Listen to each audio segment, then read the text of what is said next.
امروز به هوش مصنوعی یه دونه مأموریت دادم تا ببینم میتونه آیا توی نیم ساعت یعنی 30 دقیقه برای من یه صفحه لندینگ پیج بسازه. نتیجهشو که خودم دیدم شگفت زده شدم. بریم که ببینیم. خب سلامی دوباره خوش اومدین به ویدیو جدید. آقا اول کار من ازتون یه عذرخواهی بکنم. نزدیک 3 هفته است که من ویدیو ندادم و اولین ویدیو همون مربوط به 3 هفته پیشه. یه مشکلی برام پیش اومد تا اون یکم حل و راستش بکنم. مشکل در لپتاپ بود و یکم طول کشید. من پیش ازتون عذرخواهی میکنم و این ویدیو اگه توپق زدم بازم عذرخواهی میکنم چون کلا تازه دومین ویدیومونه و امیدوارم که این ویدیو باشه که مورد انتظارتون باشه. دوربین یه لحظه مورد انتظارتون باشه و دوست داشته باشید این سبک ویدیوها رو. امروز قراره به هوش مصنوعی 30 ثانیه 30 دقیقه فرصت بدیم. به اسمش یادم رفت، چت جی پی تی قرار فرصت بدیم که توی حالت عادی بدون هیچ نسخه‌ای و خیلی رایگان، نه توی کدکسی نه با نسخه های پریمیومی چیزی، برای ما بیاد یه سایت شرکتی طراحی بکنه. ببینید گفتم تو قراره برای ما یه سایت شرکتی طراحی بکنی توی سبک مدرن با تم رنگ مشکی آبی سفید با فونت پیش‌فرض وی اس کد و تو به عنوان یه طراح سایت و برنامه‌نویس سنیور قراره این کارو بکنی و کدو به ما تحویل بدی تا ببینیم آیا هوش مصنوعی اومد که میگن خطرناک شده که بتونه یه لندینگ پیج، البته من بگم لندینگ پیج قراره برای یه سایت شرکت و این قراره برای اولین صفحه سایت ما به عنوان لندینگ پیج باشه. ببینیم تا آیا هوش مصنوعی میتونه با یه دونه پرامپت این نتیجه رو به ما بده. اگه بتونه با یه دونه پرامپت این نتیجه رو بده، که البته اینو بگم بدون جاوا اسکریپت، که خب 100% اگه بخواید حرفه‌ایش کنید باید با جاوا اسکریپت و ریاکت برید تا ببینیم آیا اونطوری که میگم هوش مصنوعی میتونه با یه پرامپت بده که کار برنامه‌نویس دیگه خراب میشه. ببینیم آیا درسته یا نه و اینو بهش بگیم که و قرار نیست از جاوا اسکریپت استفاده بکنی و کلا فقط اینا رو فارسی می‌نویسم امیدوارم بفهمید HTML و CSS بزنی. خب از وقتی که این جواب برام ارسال بکنه 30 دقیقه هوش مصنوعی شروع میشه و این فرصت رو بهش میدیم. بزنید بریم که داشته باشیم. امیدوارم که سریع جوابونو بده، مشکل نت نخوریم چون واقعا نت خیلی ضعیفه. جواب داد. عالی. اگه این یه تست استخدام برای سنیور فرانت اند دیولپر باشه، من فقط یه سلف ساده تحویلتون میدم، نه یه لندینگ پیج حرفه‌ای که مطابق استانداردهای 2026. ویژگیاش چیه؟ از HTML استفاده کرده، CSS 3 خالص بدون جاوا اسکریپت، درسته؟ کاملا ریسپانسیو، مدرن یو آی، گلاس مورفیسم، شیشه یا حالت شیشه فکر کنم اگه اشتباه نکنم، گرادینت آبی، رنگ مندیاش اینطوری که مشکی آبی سفید، فونت پیش‌فرضش هم اینترستیجیو یو آی بدون بوت استراب، بدون تلوین، بدون لایبرری، فقط HTML CSS. ساختار لندینگ پیج رو چجوری داد؟ تا الان که اوکی بود، تا الان فهمیده ما چی می‌خوایم از این هوش مصنوعی و این خب خوبه. حالا اومده ساختار لندینگ پیج رو داره به ما میده که اینم نکته دوم هوش مصنوعی که خوب داره توش عمل می‌کنه. ساختارهای منظمی که بهمون میده. یه نوار داریم درسته، یه هیرو، متن معرفی، گوشمون رو فهمید، دکمه، تصویر سمت راست، فیچرز about services، استاتیکس، CTI و فوترز. اینا اوکی.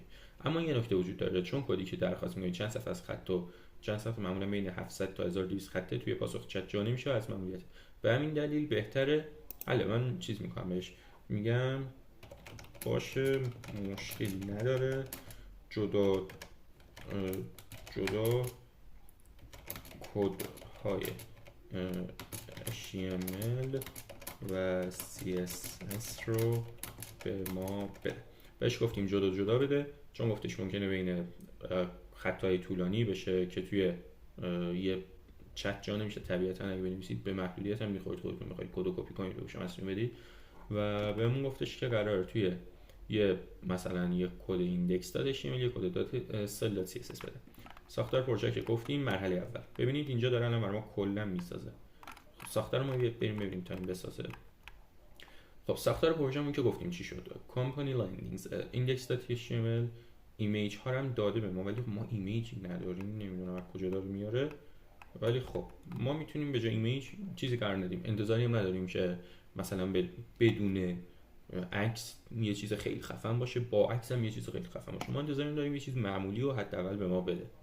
وضعیت پروژه HTML کامل شد، ساختار صفحه آماده است. مرحله بعدی فایل استایل CSS رو می‌نویسیم که شامل ریست کامل CSS، متغیرهای رنگ CSS variables، طراحی حرفه‌ای نوار، هیرو، مدرن و گرادینت و گلاس افکت، کارت های فیچرز، بخش باز، سرویسز با هاور حرفه‌ای، استاتیکس، سی تی آی فوتر انیمیشن های سی اس اس ریسپانسیو برای موبایل و تبلت. اینجا بهش میگم باشه اون کد ها رو هم بده که تا این اون کد ها رو میخواد بده ببینم میده یا نت دوباره میده که ما اول این HTML رو کپی میکنیم ببینیم اول ساختارش درسته. ساختار تقریبا درسته، تقریبا که نه کاملا درسته. ما اینو میگیریم و بعد ببینیم آیا درست عمل کرده یا نه برای ما که مثلا استایل درست داده به استایل CSS ما خب نداریم. ما میایم اینو خودمون یه تغییر ریزش میدیم، این بخش CSS رو برمیداریم.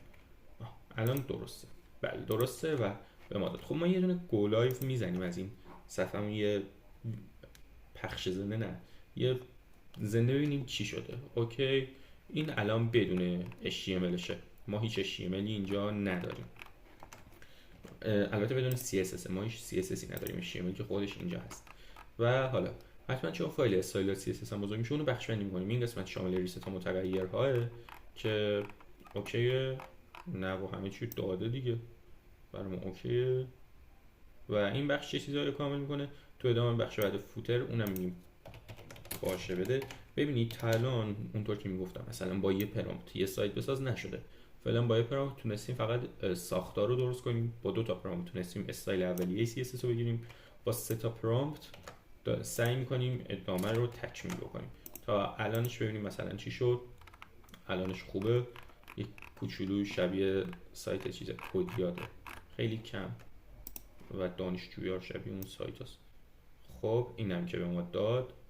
میریم بخش دوم استایل ها ببینیم آیا این هم تکمیله. ببینید بخش سوم دیگه خودش داد، نیاز نشد من میگم، ولی اگه میگفتم باز احتمالاً یه پرامپت چهارمی نیاز داشتیم. کپیشو گرفتیم، یه اینتر وارد میکنیم، قشنگ خودش هم کامنت گذاریاشو انجام داده، نیاز نیست ما کامنت گذاری خاص بکنیم. ببینید ریسپانسیوش هم مثلا داده بهمون و عکس ها رو خودم ترجیحاً اضافه میکنم چون مشخصه بنده خدا گناهی نداره نمیتونه عکس بذاره. نتیجه نهایی با همین HTML CSS یه لندینگ پیج مدرن خواهید داشت که شامل تم تیره مشی سفیدابی، افکت گلاس مورفیسم طراحی کاملا واکنشگرا بدون حتی یک خط جاوا اسکریپت، ساختار سمانتیک با HTML5، انیمیشن های CSS هاور فلوتینگ، بخش های CTA statics services about features hero footer و خب میریم توی ساختار HTML رو پیدا کنیم که قرار از عکس ما اینجا استفاده کنیم. میریم عکس ها رو پیدا کنیم تا ببینیم چه عکس هایی نیاز داریم. یه عکس نیاز داریم برای چه موردی؟ هیرو ایمیج. خب این عکس مثلا کجاست؟ مثلا به ما عکسی ندادی که، خب مثلا این نمیتونه اینجا واکنه طبیعتا، ولی ببینیم آیا اینجا توی ساختار خود HTMLش هیرو ایمیج ها عکسی واقعی بودن که بتونیم از اینترنت دانلودش بکنیم یا نه. خب نه نبوده، طبیعتا ما دانلودش میکنیم.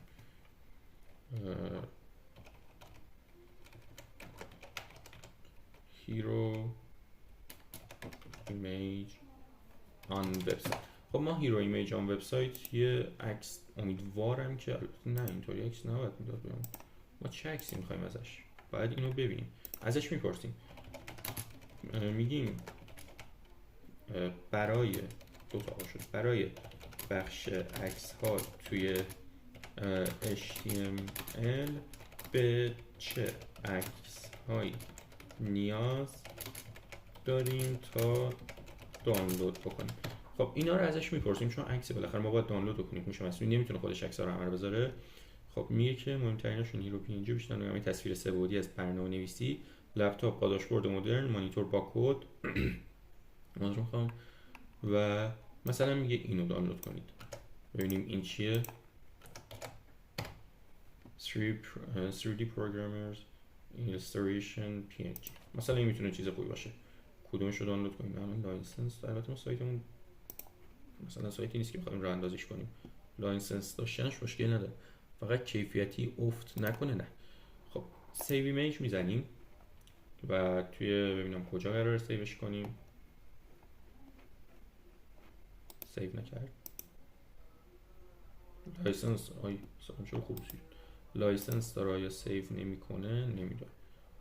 خب حالا این که هیچی. اباوتمون سافتور کمپانی آفیس، یه دونه هم از این میخوایم دانلود کنیم. خب تا الانمون فعلا نمیدونم چرا نمیذاره.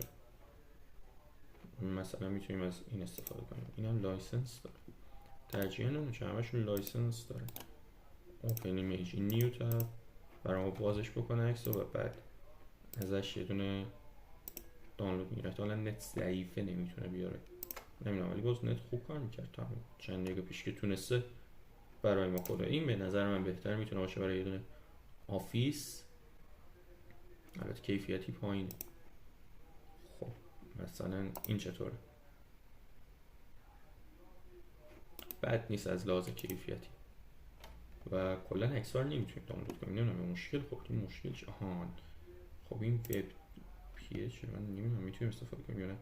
میایم توی بخش دسکتاپ، نمیدونم برای کدومشون تا عکس 3D web developer working on project illustration PNG web.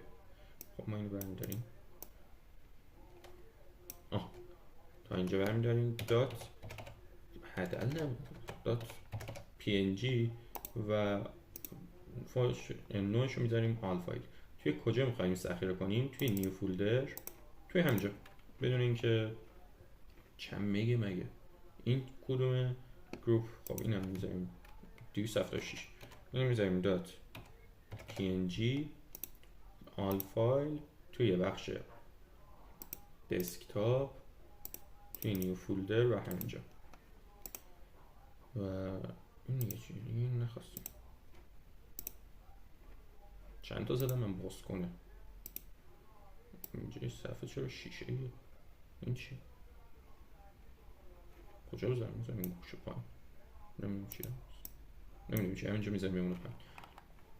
و درباره سرویس وب دیزاین ورک اسپیس، ببینیم آیا برام میتونه این وب دیزاین ورک اسپیس رو بیاره که شبیه اون یکی باشه، به هم بخورن. در واقع نظری خوب میاد اگه کیفیتی افت نکنه. من از نظر کیفیتی بد نیست. و اینم PNG احتمال زیاد PNG سیو نمیکنه، نمیدونم چرا. احتمال زیاد PNG سیو نکرده و ما با خودمون بریم تغییرش بدیم. این گروپ رو نخونده PNG شو، نمیدونم چرا. خب اینم تکمیل. سرویس شماره 2 هم داریم، سافتور دیولپمنت، برنامه نویسی سایت و نصب. خب اینم از این و این یه جوری شد به نظر این بهتر میاد و کیفیتش هم بد نیست، خوبه. یه سیو ایمیج از میگیریم ازش و اکثرا هیچکدوم PNG و JPG چیزی نبودن که راحت بشه سیوشون کرد. اینم از این.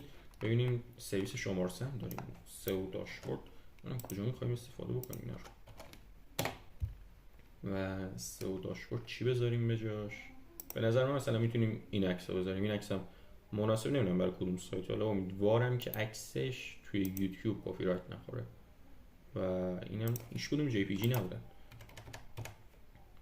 یا PNG. اینا مشکلاییه که هوش مصنوعی آماده خودش وقتی یه عکس PNG میخواد باید یه عکسایی معرف کنه که PNG هم. پس این یه شاید میشه گفت یه اشتباه از سمت هوش مصنوعیه. و بریم بعدی. اگه بخوای سایت خیلی مدرن تر بشه که نمیخوایم. خب اینا هم به ما معرفی کرد. حالا ما میریم توی کد هامون ازش استفاده میکنیم. اولی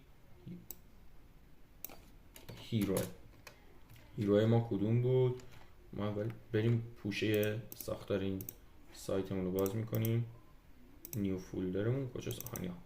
خب هیرو ما توی بخش 3D web develop بود، یعنی ما میخوایم اینجا 3D web develop رو اضافه کنیم. بعدش میریم پایین تر تا ایمیج بعدی رو پیدا کنیم. ایمیج بعدی درباره about عکسی که دوم استفاده کردیم که گرافیک دیزاینره. بعدش میریم پایین تر، اینجا یه عکس دیگه داریم، این هم اضافه میکنیم. گروپیانگل، نمیدونم حالا عکس رو خودمون اضافه میکنیم ولی اب نداره.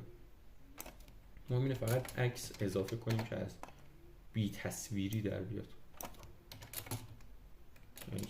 یه دونه دابل کوتیشن کم گذاشتیم. ایمیج رو گذاشتیم، سئو آنالیز هم گذاشتیم و دیگه عکسی نیاز نداریم. و حالا میریم نتیجه نهایی کار رو ببینیم که هوش مصنوعی تونستیم اصلا اون انتظاری که ما ازش انتظار داشتیم در بیاریم. خب اول از همه مورد فاصله هست که اینا رو اکثرا مثلا کسی که میخواد خودش با پرامتر نیست اونا رو میدونه، برای یه فرد عادی. حالا اینا که مثلا اوکی واقعا قشنگه آماده همکاری هستی تماس با ما. فوترش هم اوکیه، حالا چون صفحه اول فوترش نیاز به شماره تماس یا فایل هایی که به ما بده نیاز نداریم. این طراحی مدرن وبش هم احتمالاً کلا یه دونه H1 چیزیه که ببینم چون داخل دکمه نیست، اینو میبرم. ریسپانسیوش هم میکنم. اسپن ریسپانسیوش رو میخوایم با هم نگاه کنیم ببینیم آیا ریسپانسیو هست یا نه. که خب برای آیفون SE یا ریسپانسیو نیست، این یه ایرادش که الان دیگه فکر نکنم خیلی این ایرادها مهم باشه. برای اولین صفحه آیفون XR هم نداره، این دومین نکته. برای آیفون 12 هم چیز نیست، ریسپانسیو نیست. آیفون 14 هم ریسپانسیو نیست. پیکسل 7 هم ریسپانسیو نیست. نمیدونم برای چی پس ریسپانسیو کرده، چون اینجا یه با گوشی باید بکشن دیگه، مجبورم. ولی اینجوری شما نگاه کنیم اینجوری ریسپانس هست، ولی ببینید منو میفته اونور. سامسونگ گالاکسی S20 هم ریسپانس نیست. اینم برای آیپد، مثلا آیپد پرو، برای آیپد پرو تقریبا ریسپانسه. آیپد پرو رو خوب تونسته در بیاره، چون تقریبا سایزش نمیتونم بگم به لپتاپ میخوره ولی نزدیک به لپتاپه. مثلا اگه از این حالت در بیاریم ببینیم تا کجا مثلا اوکی. خب این که اوکی، این حالا میمونه این پشت. ببینیم کجا برای ما ریسپانس میخواد بشه. اینجا، از اینجا به بعد ریسپانس میشه برای ما. توی ریسپانس البته این مقدار سنگینه دیگه که خب اوکیه. ببینیم آیا این دو ستون ها میشن تک ستون بیفتن زیرم. اینا رو بعد خودش میبست، دیسپلیشو نان میداد که وقتی مثلا تو سایز کوچیک‌تر شد دیسپلیشو بلاکی حالا هر دیسپلی میخواست بده. مورد دوم اینه که بک‌گراند افتاده پشت کل سایت ما. نگاه کنیم مثلا چرا ما ویژگی که داره این بخشش یه بک‌گراندی خودش داره که این بک‌گراند افتاده این پشت. خب اینم اوکی. حالا میشه یکم چشم پوشی کرد، خودمون درستش میتونیم بکنیم. خب اینم البته دیگه از این بیشتر کوچیک نمیشه. خب هوش مصنوعی تونست اون چیزی که ما انتظار داشتیم و تا حد مناسبی پیاده سازی بکنه. درسته نتونست توی پرامپت پیاده سازی بکنه. ببینید از یه پرامپت 2 3 4 5 تقریبا با 5 تا پرامپت تونستیم این سایت رو. یه مشکل دیگه پیدا کرد. حالا بک‌گراند پشت چی میگه؟ ببینم یه لحظه میتونم این بک‌گراند رو پیدا کنم برای کدوم بخشه. HTML. خب این بک‌گراند پشتیه چی میگه؟ یه رفرش. نه نمیدونم مشکلت چیه که این بک‌گراند پشتیه نمیره. صفحه هم خیلی چسبیده به سمت راست و بذارید میتونیم یه کاری کنیم. صفحه رو گلایبش رو ببندیم، احتمالاً مشکلی پیش اومده، دوباره وا میکنیم. اگه وا شد دوباره همون شکل بود یه مشکلی از اینترنته. نه حالا اوکی شد. بدک نیست، بهتره. این یه دونه بک‌گراند پشتش از نمیدونم از کجا اونو اضافه کرده که البته نه اون اضافه نکرده. این صفحه شفافی که ما گذاشتیم اونجوری نشون میداد اون قسمت و حل دیگه. آره پس اوکی تا الان و قشنگ ریسپانسیوش هم بد نبود، بهتر بود. میتونه بهتر بشه با این تفاوت که خودمونم باید دست ببریم تو کار، نمیتونیم تنها به این اکتفا بکنیم. من سایت چرا با هم یکی نیستن؟ مثلا این سایت با این سایت یکی نیست، شاید این سایز کوچیک‌تر نمونه.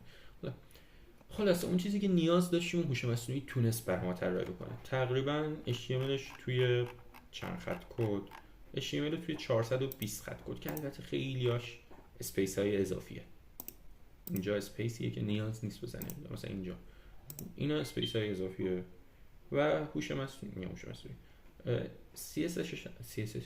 CSSش هم توی 915 خط کد تمام کرد که نیاز نیست تو بعضی جا واقعا اسپیس بزنه. میشه زد، تمیزیه، ولی نیاز نیست زیادی اسپیس بزنه و اینم اوکی.